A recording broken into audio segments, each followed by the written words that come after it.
Hey, boy, you come right up there to say hello, huh? Boy, that's so nice. Hey, you know what else is nice? Your people are out there. You want to look at your people? You want to look at... No, he doesn't care. As usual, he doesn't care, but I do. Hi, everybody. It's Robert Earl out here at the Eco Ranch Sustainable Living Educational Center in far West Texas, along with Cascade the Wonder Dog, and let's all say it together. We still wonder what it is he does around here. Hey, after that long vlog I've done, and I apologize for it, I just had so much stuff to put in it. Thought I'd keep one rather short, 5 or 6 minutes hopefully, about building a bat box out of some junk I've got laying around here. You know, it's firewood season. It's the end of September. It's time for me to start cutting up all this construction debris I have for firewood. So I'm also doing some projects that need to be done, and one of them, out of essentially firewood, is going to be building 2 to 3 bat boxes. Now, why do I need bat boxes? Especially as so many of you have reminded me, I seem to have bats in my belfry. Well, the truth of the matter is that belfry bats don't eat as many insects as wild bats. So my belfry bats just aren't doing the job. We need to attract wild bats. Now, was it yesterday afternoon I was working in the kitchen, and I call it a fox bat. I know that's not the name for it, but I'll have to look it up. But the wingspan was roughly 14 to 16 inches, like that. And he came and he buzzed me. This is in broad daylight. He buzzed me a couple of times. Then he went up in essentially a little space I've built that's about that wide.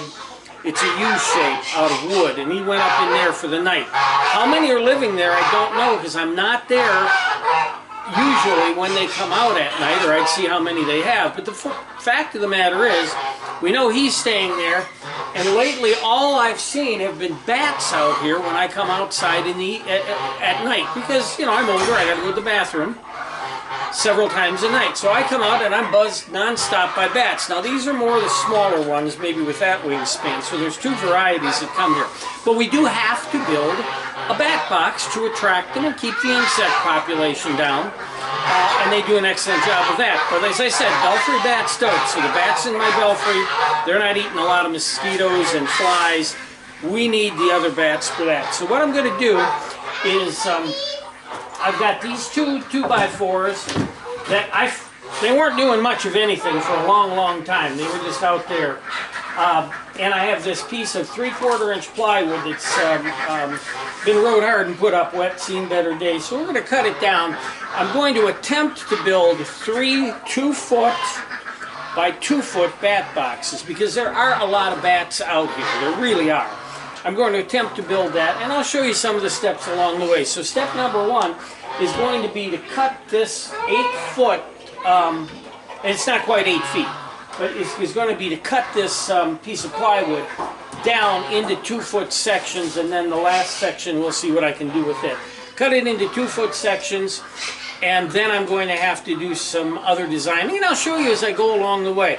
I researched this on YouTube like you guys are doing right now. Looked at a whole bunch of different bat boxes and did a compilation of stuff that everybody's doing to come up with what's going to work for me. So again, this isn't a how-to video. None of my videos are really a how-to video, but rather how I did it videos. Let me get these cut down, and then we'll go from there. Now this board I used was one that I had actually been using to pile up my screened dirt on. So one edge was pretty chewed up, so I had to cut the chewed up portion off, and that's why they're varying lengths here. They're varying lengths because one wasn't so badly chewed, one was, so I just cut the bad stuff off. So each one of these boxes is going to be a little bit different size. And also, as I measured, I found out that if I cut it from 24 inches in width down to 18, I could get 5. Now, 5 is better than 3. That's very easy. So I'll make 5 boxes and place them around here. The place is big enough that I can have 5 boxes, and if they don't use them all, they don't use them all. But if they do, then I'm not going to have a real insect problem, but I'm going to have some fat and healthy bats around here. So the next step now is going to be to measure each one individually. Then I have to cut it, not down the middle, but I have to cut it so one edge is about 3 inches shorter than the other edge, because we have to have a platform for the bats to be able to land on. They land on there and then they climb up in. So that's going to be the next step, is going to be to cut each one of these into the two pieces the way we need them.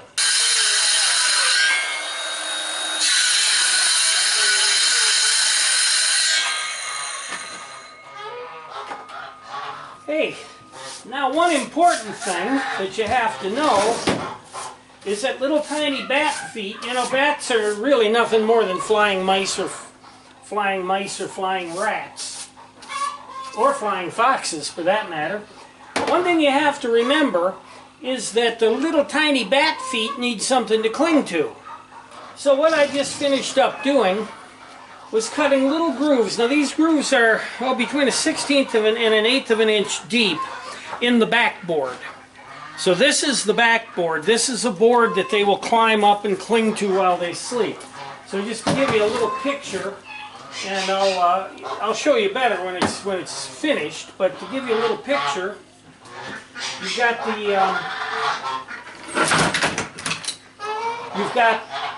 the backboard. We've got some kind of a spacer. In my case, only 1.5 inches, because we're not trying to attract huge bats. And then I've got my cover, which actually goes here. There we go. And I've got my cover. Then I'm going to put a lip here for the bats to land on, and I'll show you as we go. But I just thought I'd point out that the little bat feet have to have something to cling to. If they don't have something to cling to, the box is useless. And of course, guys, don't forget the front half too, because there are going to be bats on both sides of this, so we have to do both sides.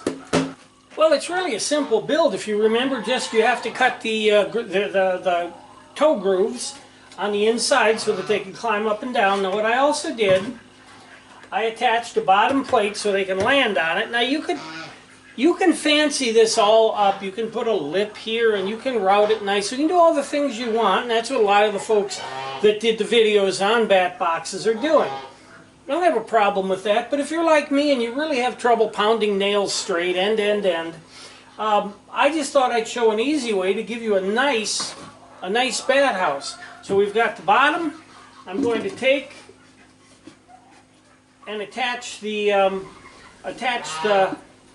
roof to it so that they feel comfortable in there. And I believe I'll just go, well, I'm going to leave this upper lip here so I have a way of attaching it, I think. So I'm just going to attach this up real quick. Okay, there you have it. A very simple bat box made out of scraps. I ripped down the 2x4s, scrap 2x4s. I ripped down a piece of scrap 1x10 that I had. There's your width. The total, you've got 1.5 inches here, and then 3/4 and 3/4, which if you add that up, it's 4 inches. 4 inches. If you add it up, you gotta be smart enough to add it up. 1.5 inches. Okay. Anyway, little cover on it in case it rains. And we don't get a lot of rain here, so those of you that do get rain, you're going to want to be sealing and gluing and even painting. I just don't have any non-toxic paint around here, and I'm not going to paint it with a toxic paint. So I'm just going to leave it like this. All this wood has been aging in the desert for years, so it's fine. Mount it up, and I've got one house down and 5 to go. And what I'm going to do is I'm going to build the other 5, hang them, and then I'm going to come back and show them to you, show them to you mounted, and end the video.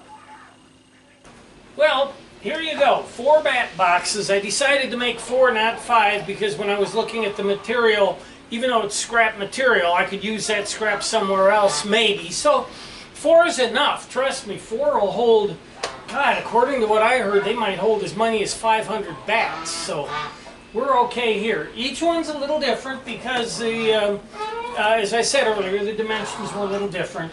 They will hold the bats will be comfortable, but I understand they look like a junior high shop project, and that's fine. I'm not the world's best carpenter. That's why I don't do carpentry videos. I don't have planers and all sorts of equipment like some of these folks have. What I have are a few hand tools, probably what you've got, and what I show you how to do is take your hand tools and make something. I guarantee you I will not get a single complaint from a bat about these bat boxes. I also guarantee you that they will use them just as much as they use the fancy hand-painted, all beveled out and routed up and beautifully done ones. The bats don't care. We do, because we're trained to look for, to have pretty things, and also we've been trained by the internet to not, or the internet and news really, not to say, oh yeah, that looks fine, that looks good. Oh no, you got to find fault with something. Bad news is good news.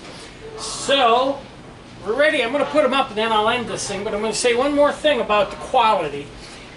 Anyone that wants to post a video, a comment that says, why didn't you do this? Next time do this. I would have done this. You should do this, this, and this. Along with that comment, post a link to your video showing me how you built your bat boxes, and that comment will show up in the comment line. Otherwise, I don't know if you're somebody that knows about bat boxes or whether you're just some 300-pound, 40-year-old man in his mother's basement eating a ham sandwich trolling the hell out of the world. So, include your link. I'll put the link up, you'll get some extra views, and I'll know you're a real person. Let me put these up, and then we'll end this thing. So, I've put one in the garage, right near our dove nest. And the other one, as we go through the garage to the building, the other one is going to hang in the patio. And that's where we keep seeing the bats, is right there. So that's two of them. Now the third one might be a little bit low. I've got it hanging on the roof.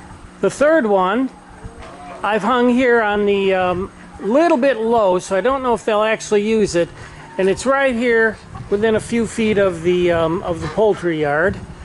The bats do fly through there all the time, so I figured that would be a good spot for it. I'm pointing you right into the sun here, but the fourth one is right there on the corner, kind of sort of on the corner of the greenhouse. So when the glass is up, it'll be in the corner. The bats do fly through there quite a bit. And that's it, another one of my, what I call piddly projects that I'm doing until I actually start the masonry work next month, which October 4th is when I'm going to start it. Today I think is September 24th. I will post in the comments when I see bats actually using the bat boxes. So it's September 24th, 2019 right now. Let's see how long it takes for the bats to come in and use it. Now another thing I wanted to mention, a lot of people are seeing, if you've watched many of my videos, and if you just came by to see the bat box, thank you. I do have a lot of other videos that might be of interest. Check them out. Subscribe if you want to. I don't get any money. Nothing's monetized. I'm just doing this to show people what you can do and how you can at least begin the journey. But, you know, people look at all the things that I've done, especially when I have a flurry of activity like we have in the last couple of weeks, and say, oh, how does she do it all? He's retired, that's it. Yes, but when I bought my first house in 1974, I was 21 years old. It was I didn't realize it at the time, it was a craftsman style house. And I didn't know Craftsman from Black & Decker from Ryobi back in those days, but it's a craftsman style house. And I was working 10 or 12 hours a day in the warehouses doing hard physical labor. And I came home and put in another 6 to 8 hours working on that house. It's a matter of time management, and if you don't have the time, you aren't managing your time properly. Take a look at your time, take a look at what you do throughout the day, look at the things you can cut out that are unnecessary to do, just like the things that you are spending money on that are unnecessary that you can cut out. And you'll find you can make the time. I did, and I was 21 years old, and I made the time to work on my house, and they did a great job on it. Wish I had pictures of it today, but I really don't. But anyway, the bat boxes are done. On to the next project, and I guess until then, it's Robert Earl out here at the Eco Ranch Sustainable Living Educational Center in far West Texas saying, see you later.